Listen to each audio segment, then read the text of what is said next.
नमस्कार दोस्तों, स्वागत है आपका Gopal Krishna tech official YouTube channel पर।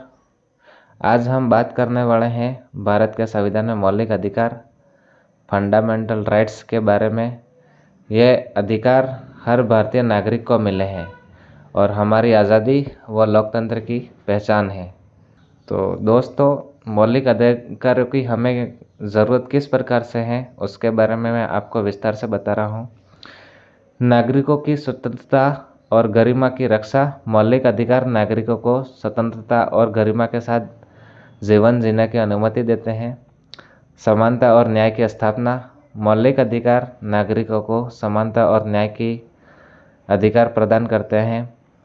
शोषण और भेदभाव से मुक्ति। मौलिक अधिकार नागरिकों को शोषण और भेदभाव से मुक्ति प्रदान करते हैं। धार्मिक और सांस्कृतिक स्वतंत्रता। मौलिक अधिकार नागरिकों को धार्मिक और सांस्कृतिक स्वतंत्रता प्रदान करते हैं। शिक्षा और स्वास्थ्य का अधिकार। मौलिक अधिकार नागरिकों को बेहतर शिक्षा और बेहतर स्वास्थ्य का अधिकार प्रदान करते हैं।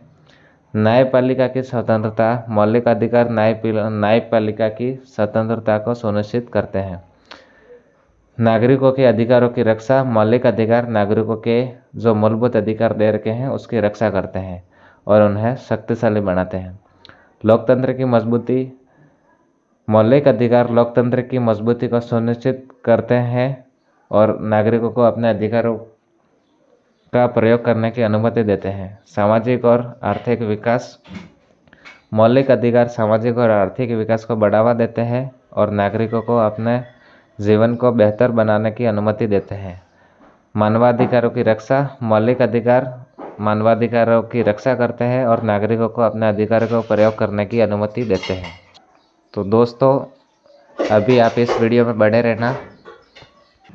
भारत के संविधान में मौलिक अधिकार अनुच्छेद 12 से अनुच्छेद 35 तक दिए गए हैं।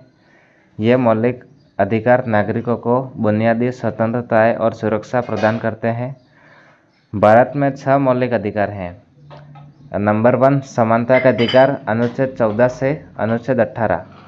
समानता का अधिकार भारतीय संविधान के भाग 3 में अनुच्छेद 14 से 18 तक वर्णित है। यह अधिकार नागरिकों को समानता का आश्वासन देता है और भेदभाव से मुक्ति प्रदान करता है। अनुच्छेद 14 कानून के समक्ष समानता। यह अनुच्छेद कहता है कि भारत के राज्य क्षेत्र में किसी भी व्यक्ति को कानून के समक्ष समानता से वंचित नहीं किया जा सकता। यह अनुच्छेद सुनिश्चित करता है कि सभी भारतीयों को समान संरक्षण प्रदान किया जाएगा। अनुच्छेद 15 भेदभाव पर रोक। यह अनुच्छेद धर्म, जाति, लिंग, जन्म स्थान या इनमें से किसी के आधार पर भेदभाव को प्रतिबंधित करता है। यह अनुच्छेद कहता है कि राज्य किसी नागरिक के साथ केवल धर्म, जाति, लिंग, जन्म स्थान या इनमें से किसी के आधार पर भेदभाव नहीं करेगा। अनुच्छेद 16 सरकारी नौकरियों में समान अवसर। यह अनुच्छेद कहता है राज्य के अधीन किसी भी पद पर नियोजन या नियुक्ति के संबंध में सभी नागरिकों के लिए अवसर की समानता होगी। यह अनुच्छेद सुनिश्चित करता है कि सरकारी नौकरियों में सभी नागरिकों को समान अवसर प्रदान किया जाएगा। अनुच्छेद 17 अछूत प्रथा का उन्मूलन। यह अनुच्छेद अछूत प्रथा को प्रतिबंधित करता है और इसे एक अपराध घोषित करता है। यह अनुच्छेद सुनिश्चित करता है कोई भी व्यक्ति अछूत प्रथा का पालन नहीं करेगा। अनुच्छेद 18 उपाधियों की समाप्ति। यह अनुच्छेद कहता है कि राज्य किसी भी नागरिक को कोई भी उपाधि नहीं देगा सिवाय सैन्य या शैक्षिक उपाधियों के। यह अनुच्छेद सुनिश्चित करता है कि कोई भी नागरिक विदेशी राज्य से कोई भी उपाधि नहीं लेगा। समानता का अधिकार नागरिकों को समानता का आश्वासन देता है और भेदभाव से मुक्ति प्रदान करता है। यह अधिकार सुनिश्चित करता है कि सभी नागरिकों को समान संरक्षण प्रदान किया जाएगा और सरकारी नौकरियों में समान अवसर प्रदान किया जाएगा। स्वतंत्रता का अधिकार अनुच्छेद 19 से लगा करके 22 तक दे रखा है। स्वतंत्रता का अधिकार भारतीय संविधान के अनुच्छेद 19 से 22 तक वर्णित है, जो नागरिकों को कुछ मौलिक स्वतंत्रताएं प्रदान करता है। यह अधिकार नागरिकों को अपने जीवन को स्वतंत्र रूप से जीने की अनुमति देते हैं। स्वतंत्रता के अधिकार के मुख्य बिंदु। वाक और अभिव्यक्ति की स्वतंत्रता। अनुच्छेद 19 sub clause 1 sub clause A नागरिकों को अपने विचारों और भावनाओं को व्यक्त करने की स्वतंत्रता प्रदान करता है।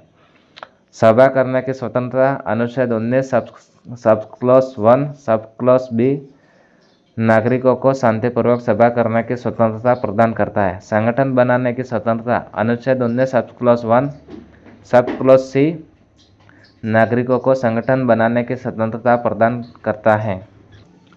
संचरण करने की स्वतंत्रता अनुच्छेद 19 sub clause 1 sub clause D नागरिकों को पूरे भारत में स्वतंत्र रूप से घूमने की स्वतंत्रता प्रदान करता है।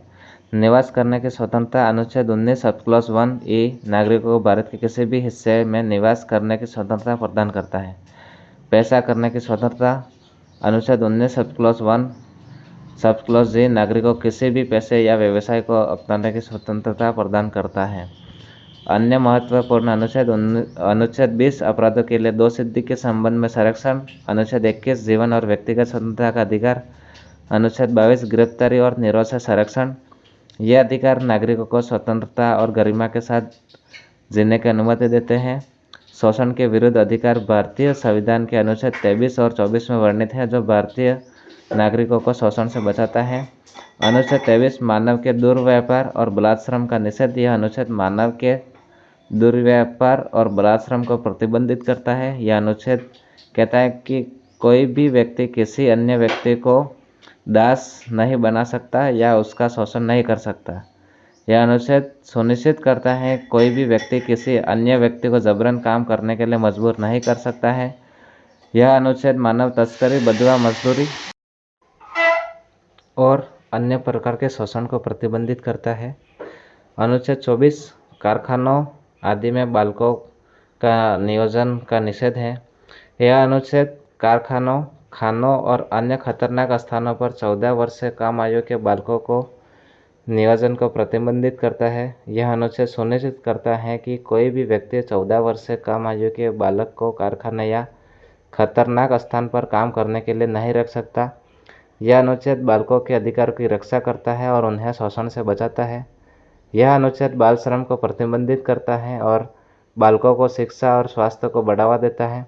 शोषण के विरुद्ध अधिकार के मुख्य बिंदु मानव के दुर्व्यापार और बलात्श्रम का निषेध, कारखानों आदि में बालकों के नियोजन का निषेध, शोषण के विरुद्ध संरक्षण, बालकों के अधिकारों की रक्षा, मानव तस्करी और बंधुआ मजदूरी का निषेध, बाल श्रम का निषेध।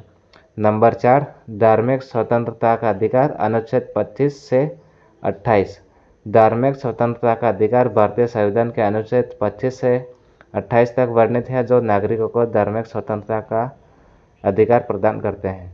अनुच्छेद 25 धर्म की स्वतंत्रता। यह अनुच्छेद कहता है कि सभी नागरिकों को अपने धर्म को मानने, आचरण करने और प्रचार करने की स्वतंत्रता है। यह अनुच्छेद सुनिश्चित करता है कि राज्य किसी भी धर्म को बढ़ावा नहीं देगा या किसी भी धर्म के प्रति भेदभाव नहीं करेगा। यह अनुच्छेद नागरिकों को अपने धर्म के अनुसार जीवन जीने की अनुमति देता है। अनुच्छेद 26 धार्मिक कार्यों के प्रबंधन की स्वतंत्रता। यह अनुच्छेद कहता है कि सभी धार्मिक संप्रदायों को धार्मिक कार्यों को प्रबंधित करने की स्वतंत्रता है। यह अनुच्छेद सुनिश्चित करता है कि राज्य किसी भी धार्मिक संप्रदाय के कार्यों में हस्तक्षेप नहीं करेगा। यह अनुच्छेद धार्मिक संप्रदाय को अपने कार्य के स्वतंत्र रूप से चलाने की अनुमति देता है। अनुच्छेद 27 कुछ करों के संदाय के बारे में स्वतंत्रता। यह अनुच्छेद कहता है कोई भी व्यक्ति किसी विशेष धर्म के प्रचार करने के लिए कर देने के लिए मजबूर नहीं किया जा सकता। यह अनुच्छेद सुनिश्चित करता है कि राज्य किसी भी व्यक्ति को अपने धर्म के अनुसार कर देने के लिए मजबूर नहीं करेगा। यह अनुच्छेद नागरिकों को अपने धर्म के अनुसार कर देने की स्वतंत्रता प्रदान करता है। अनुच्छेद 28 कुछ शिक्षा संस्थाओं में धार्मिक या धार्मिक उपासना में उपस्थित होने के बारे में स्वतंत्रता। यह अनुच्छेद कहता है कोई भी व्यक्ति किसी भी शिक्षा संस्था में धार्मिक शिक्षा या धार्मिक उपासना में उपस्थित होने के लिए मजबूर नहीं किया जा सकता। यह अनुच्छेद सुनिश्चित करता है कि राज्य किसी भी व्यक्ति को अपने धर्म के अनुसार धार्मिक शिक्षा या धार्मिक उपासना में उपस्थित होने के लिए मजबूर नहीं करेगा। यह अनुच्छेद नागरिकों को अपने धर्म के अनुसार धार्मिक शिक्षा या धार्मिक उपासना में उपस्थित होने के लिए स्वतंत्रता प्रदान करता है। धार्मिक स्वतंत्रता के मुख्य बिंदु धर्म की स्वतंत्रता, धार्मिक कार्यों के प्रबंधन की स्वतंत्रता, कुछ करों के संदाय के बारे में स्वतंत्रता, कुछ शिक्षा संस्था में धार्मिक शिक्षा या धार्मिक उपासना में उपस्थित होने के बारे में स्वतंत्रता। यह अधिकार नागरिकों को धार्मिक स्वतंत्रता प्रदान करते हैं और उन्हें अपने धर्म के अनुसार जीवन जीने की अनुमति देते हैं। नंबर 5, सांस्कृतिक और शैक्षिक अधिकार। अनुच्छेद 29 से 30। सांस्कृतिक और शैक्षिक अधिकार भारतीय संविधान के अनुच्छेद 29 और 30 में वर्णित है, जो अल्पसंख्यक वर्गों को अपने सांस्कृतिक और शैक्षिक हितों की रक्षा करने की अनुमति देते हैं। अनुच्छेद 29 अल्पसंख्यकों के हितों का संरक्षण।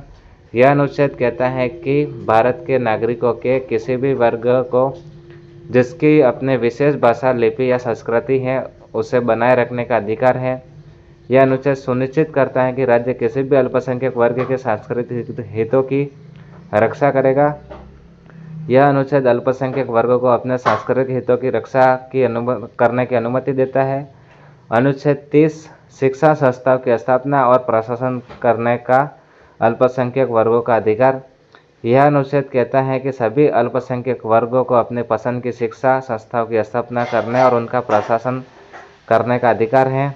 यह अनुच्छेद सुनिश्चित करता है कि राज्य किसी भी अल्पसंख्यक वर्ग की शिक्षा संस्थाओं के प्रशासन में हस्तक्षेप नहीं करेगा।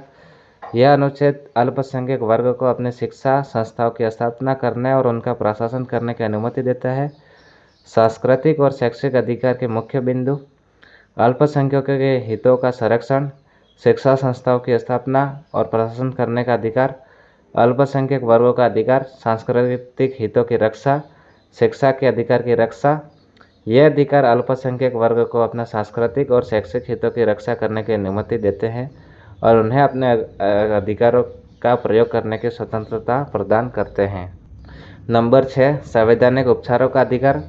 अनुच्छेद 32 से 35 संवैधानिक उपचारों का अधिकार भारतीय संविधान के अनुच्छेद 32 से 35 तक वर्णित है, जो नागरिकों को अपने मौलिक अधिकारों की रक्षा के लिए संवैधानिक उपचार प्राप्त करने की अनुमति देता है। अनुच्छेद 32 इस भाग द्वारा प्रदत्त अधिकारों को प्रवर्तित कराने के लिए उपचार। यह अनुच्छेद कहता है कि नागरिकों को अपने मौलिक अधिकारों की रक्षा के लिए सर्वोच्च न्यायालय में जाने का अधिकार है। यह अनुच्छेद सुनिश्चित करता है कि सर्वोच्च न्यायालय नागरिकों को मौलिक अधिकारों की रक्षा के लिए आवश्यक आदेश या रेट जारी कर सकता है। यह अनुच्छेद नागरिकों को अपने मौलिक अधिकारों की रक्षा के लिए संवैधानिक उपचार प्राप्त करने की अनुमति देता है। अनुच्छेद 33 इस भाग द्वारा प्रदत्त अधिकारों का सशस्त्र बलों आदि को लागू होने में रूपांतरण करने की शक्ति। यह अनुच्छेद कहता है कि संसद को सशस्त्र बलों, पुलिस बलों और अन्य सुरक्षा बलों के संबंध में मौलिक अधिकार को लागू करने की शक्ति है। यह अनुच्छेद सुनिश्चित करता है कि संसद सशस्त्र बलों आदि के संबंध में मौलिक अधिकारों को रूपांतरण कर सकती है। यह अनुच्छेद संसद को सशस्त्र बलों आदि के संबंध में मौलिक अधिकारों को लागू करने की शक्ति प्रदान करता है। अनुच्छेद 34 कुछ दशा में मौलिक अधिकारों का निर्बंधन। यह अनुच्छेद कहता है कि संसद को कुछ दशा में मौलिक अधिकारों का निर्बंधन करने की शक्ति प्राप्त है। यह अनुच्छेद सुनिश्चित करता है कि संसद कुछ दशा में मौलिक अधिकार के लिए निर्बंधन कर सकती है। यह अनुच्छेद संसद को कुछ दशा में मौलिक अधिकार को निर्बंधन करने की शक्ति को प्रदान करता है। अनुच्छेद 35 इस भाग के उपबंध को प्रभावी करने की विधि बनाना। यह अनुच्छेद कहता है कि संसद को इस भाग के उपबंधन को प्रभावी करने के लिए विधि बनाने, कानून बनाने की शक्ति है। यह अनुच्छेद सुनिश्चित करता है कि संसद इस भाग के उपबंध को प्रभावी करने के लिए कानून बना सकती है। यह अनुच्छेद संसद को इस भाग के उपबंध को प्रभावी बनाने के लिए विधि बनाने की उसको शक्ति प्राप्त है। संवैधानिक उपचारों के मुख्य बिंदु। मौलिक अधिकारों की रक्षा के लिए संवैधानिक उपचार प्राप्त करने का अधिकार, सर्वोच्च न्यायालय में जाने का अधिकार, संसद को सशस्त्र बलों आदि के संबंध में मौलिक अधिकार को लागू करने की शक्ति, संसद को कुछ दशा में मौलिक अधिकारों का निर्बंधन करने की शक्ति, संसद को इस भाग के उपबंध को प्रभावी करने के लिए विधि बनाने की शक्ति। निष्कर्ष। भारतीय संविधान में मौलिक अधिकार नागरिकों को प्रदान किए गए हैं, जो उनको जीवन को गरिमा और स्वतंत्रता के साथ जीने की अनुमति देते हैं। ये अधिकार नागरिकों को समानता, स्वतंत्रता, शोषण के विरुद्ध धार्मिक स्वतंत्रता, सांस्कृतिक और शैक्षिक अधिकार और संवैधानिक उपचार प्राप्त करने का अधिकार प्रदान करते हैं। इन अधिकारों के माध्यम से नागरिक अपना जीवन को स्वतंत्र रूप से जीने, अपने विचारों को व्यक्त करने, अपने धर्म को मानने और अपना सांस्कृतिक और शैक्षिक हितों की रक्षा करने की अनुमति प्रदान करते हैं। संविधान के इन मौलिक अधिकारों के कारण भारत एक लोकतांत्रिक देश है, जहां नागरिकों को अपने अधिकारों का प्रयोग करने की स्वतंत्रता है और वे अपने जीवन को गरिमा और स्वतंत्रता के साथ जीवन जीने की अनुमति प्राप्त करते हैं। तो दोस्तों, अगर वीडियो आपको अच्छा लगे तो लाइक, शेयर और चैनल को सब्सक्राइब ज़रूर कर लेना। ऐसे ही आपको लीगली जो जानकारी है वो इस चैनल के माध्यम से आपको दी जाएगी। धन्यवाद, आभार, थैंक यू।